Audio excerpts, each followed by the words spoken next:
नमस्कार दोस्तों, मैं हूं कविता और स्वागत करती हूं आप सबका मेरे इस चैनल एक्सप्लोरिंग फार्मा में। अगर आप मेरे चैनल पर नए हो और आपने अभी तक मेरे चैनल को सब्सक्राइब नहीं किया है तो जल्दी से जाकर मेरे चैनल को सब्सक्राइब करें और वो जो बेल बटन है उसको प्रेस करना मत भूलना।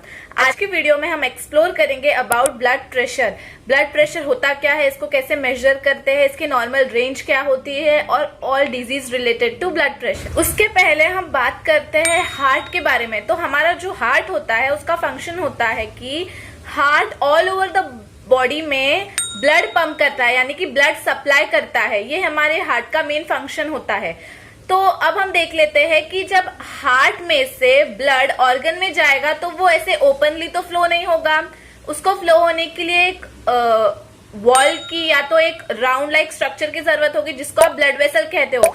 फॉर एग्जाम्पल, वाटर को फ्लो होने के लिए पाइप की जरूरत होती है। पाइप उस वाटर को एक प्रोटेक्टिव स्ट्रक्चर प्रोवाइड करता है जिसके वजह से वाटर इजीली उस पाइप में से फ्लो हो सके। वैसे ही जो हमारा ब्लड होता है वो भी ब्लड वेसल के थ्रू हमारे ऑल ओवर बॉडी में फ्लो होता है। अब जो ब्लड वेसल हार्ट से बॉडी ऑर्गन्स में ब्लड प्रोवाइड करे उसको आप आर्टरी कहते हो, और जो ब्लड वेसल बॉडी ऑर्गन से हार्ट तक ब्लड सप्लाई करे उसको आप वीन कहते हो। ऐसे 2 टाइप्स के ब्लड वेसल्स आपके बॉडी में हम देखे जाते हैं।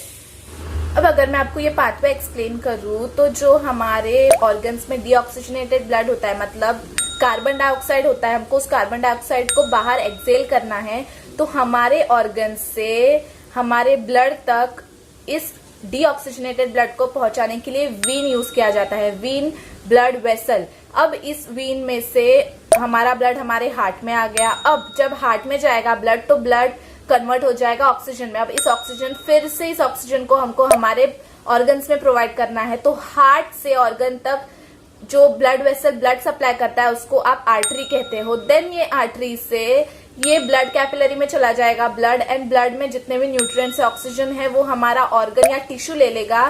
फॉर एग्जाम्पल हमारा लीवर, हमारा स्टमक ले लेगा, एंड देन उस ऑर्गन में जितना भी कार्बन डाइऑक्साइड या वेस्ट प्रोडक्ट है वो उस कैपिलरी से वापस ब्लड में आ जाएगा। एंड देन वो ब्लड उस टॉक्सिक प्रोडक्ट्स को या कार्बन डाइऑक्साइड को लेके जाएगा हार्ट के पास। हार्ट देन उस खराब ब्लड में ऑक्सीजन ऐड करके उस ब्लड को देन वापस ऑर्गन में प्रोवाइड करेगा अच्छे ब्लड को। ये प्रोसेस या ये साइकिल हमारी बॉडी में कंटिन्यू होती रहती है। तो जब आर्टरी में से ब्लड फ्लो होता है, यानी कि जब हार्ट में से ब्लड ऑर्गन्स के पास जाता है, तब आर्टरी में फ्लो होते वक्त ब्लड उस आर्टरी पे कुछ अमाउंट ऑफ प्रेशर डालता है, फोर्स डालता है, क्योंकि हमारा हार्ट बहुत फास्टली पंप करता है। इसके वजह से हमारे आर्टरीज पर प्रेशर आता है। ये प्रेशर ब्लड डालता है, इसको ही आप कहते हो blood pressure. The word itself says blood pressure, यानी कि ब्लड आर्टरीज पर प्रेशर डालता है। तो हमारे बॉडी में ब्लड यूजुअली नॉर्मल अमाउंट में कुछ प्रेशर डालता है। तो अब ब्लड प्रेशर कैसे चेक करते हैं? ब्लड प्रेशर चेक करने के लिए एक इंस्ट्रूमेंट आता है जिसको स्पिग्मोमैनोमीटर कहा जाता है, और ब्लड प्रेशर को यूजुअली 2 नंबर्स में चेक करते हैं। तो एक होता है systolic blood pressure. Systolic blood pressure यानी कि क्या, आप वो स्पिग्मोमैनोमीटर इंस्ट्रूमेंट को आपके आर्म्स के यहाँ पर सराउंड करके आपके ब्लड प्रेशर को चेक किया जाता है। तो सिस्टोलिक ब्लड प्रेशर यानी कि उस टाइम पर ब्लड प्रेशर चेक करना जब आपका हार्ट ब्लड पंप कर रहा हो, यानी कि आपका हार्ट काम कर रहा हो, उस टाइम पे आप जो ब्लड प्रेशर चेक करोगे उसको आप सिस्टोलिक ब्लड प्रेशर कहोगे, और इसका नॉर्मल रेंज होता है 120 mmHg। दूसरा होता है diastolic blood pressure. Diastolic blood pressure यानी कि आप ब्लड प्रेशर उस टाइम पर चेक करोगे जब आपका हार्ट रेस्ट स्टेज पे है, यानी कि 2 हार्ट बीट्स के बीच में हार्ट हमारा जो रेस्ट करता है, जब हमारा हार्ट ब्लड पंप नहीं करता है उसको आप कहोगे डायस्टोलिक ब्लड प्रेशर। इसका नॉर्मल रेंज होता है 80 mmHg। और ये जो mmHg होता है वो ब्लड प्रेशर का यूनिट है। mmHg यानी कि प्रेशर मेजर करने के लिए एक यूनिट होता है।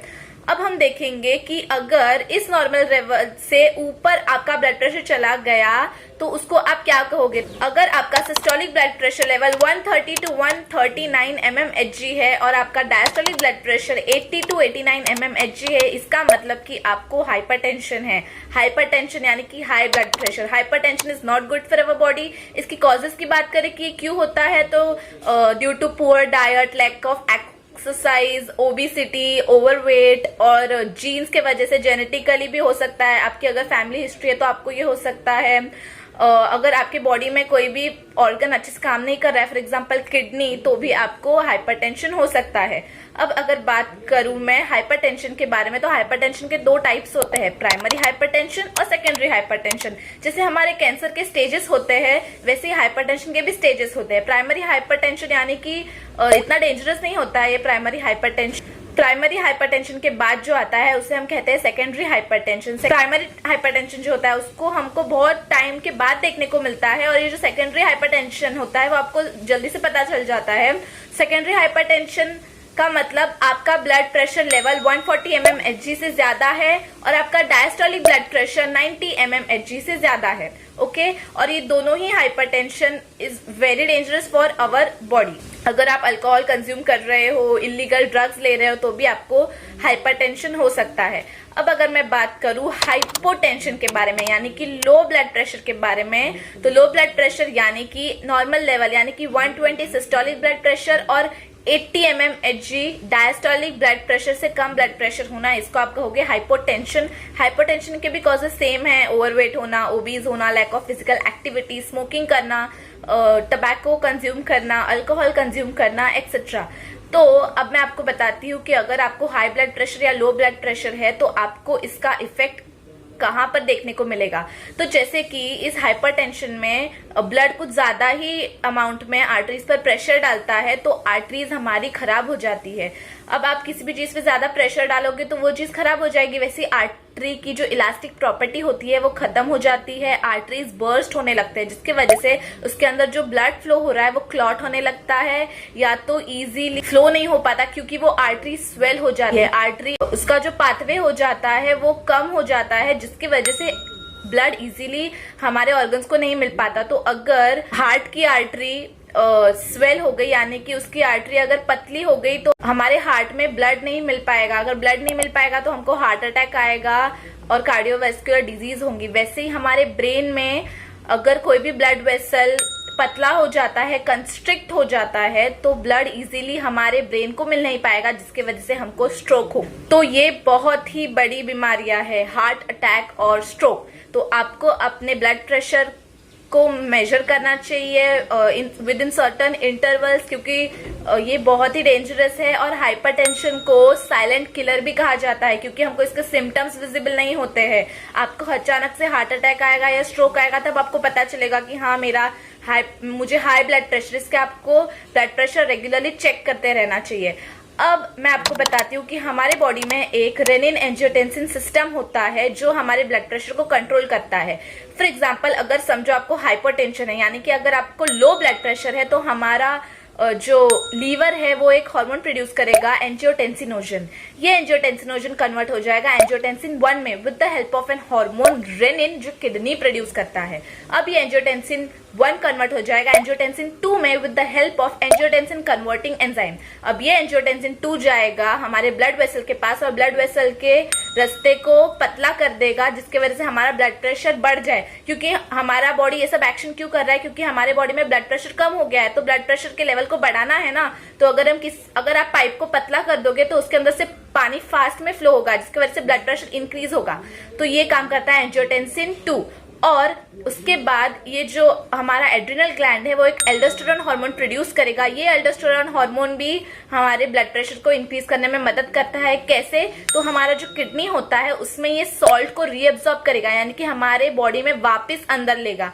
यूजुअली यूरिन के थ्रू सॉल्ट बॉडी बाहर निकालती है, क्योंकि NaCl जिसको आप बोल सकते हो। अब अगर ये NaCl बॉडी अपने अंदर लेगी तो NaCl की एक प्रॉपर्टी होती है कि वो वाटर को भी अपने साथ एब्जॉर्ब कर लेता है। आपने सुना होगा कि हाई ब्लड प्रेशर वाले लोगों को को सॉल्ट नहीं खाना चाहिए, नमक नहीं खाना चाहिए। क्यों? तो इसी की वजह से कि सॉल्ट जब बॉडी में एब्जॉर्ब होता है तो अपने साथ वाटर को भी अंदर ले लेता है। अगर वो अपने साथ वाटर को अंदर ले लेगा तो हमारा ब्लड वॉल्यूम इंक्रीज हो जाएगा। अब ब्लड में वाटर ऐड करो तो उसका वॉल्यूम इंक्रीज हो जाता है। अगर ये वॉल्यूम इंक्रीज हो गया तो हमारे हार्ट पर ज्यादा प्रेशर आएगा, हमारे हार्ट को ज्यादा काम करना पड़ेगा हम उस ब्लड को पंप करने के लिए। अगर ये हाई ब्लड वॉल्यूम हमारे आर्टरीज में फ्लो होगा तो हमारा ब्लड आर्टरीज पे एक्सेस प्रेशर डालेगा, जिसकी वजह से हमारा ब्लड प्रेशर इंक्रीज हो जाएगा। तो इस मैकेनिज्म से अगर आपको लो ब्लड प्रेशर है तो इस मैकेनिज्म से आप अपना ब्लड प्रेशर बढ़ा सकते हो। इसलिए और आपको मैंने सॉल्ट का भी कंसेप्ट क्लियर कर दिया कि अगर आपको हाई ब्लड प्रेशर है तो आपको इनटेक कम करना होगा, यानी कि आपको 6 ग्राम से ज्यादा सॉल्ट नहीं खाना है। अगर आपको जानना है कि कौन से फूड आइटम्स में कितना सॉल्ट प्रेजेंट है तो उसके इंग्रेडिएंट्स के ऊपर लिखा हुआ होता है कि इस प्रोडक्ट में इतना सॉल्ट प्रेजेंट है, तो आप उसके हिसाब से सॉल्ट कंज्यूम कर सकते हो नॉर्मल लेवल में। अगर वहीं पे आपको लो ब्लड प्रेशर है तो आपको सॉल्ट खाना चाहिए, जिसकी वजह से आप अपना ब्लड प्रेशर बढ़ा सकते हो। तो आज की वीडियो में मैंने आपके सारे कंसेप्ट्स क्लियर कर दिए रिलेटेड टू ब्लड प्रेशर। अगर बात करूं मैं इसके मेडिकेशंस की तो उसके ऊपर मैं एक सेपरेट वीडियो बनाऊंगी, देखना। अगर आपको आज की वीडियो अच्छी लगी होगी तो do not forget to like, share and subscribe to my channel and please मेरे चैनल पे सारे वीडियोस जाकर विजिट कीजिए। Thank you.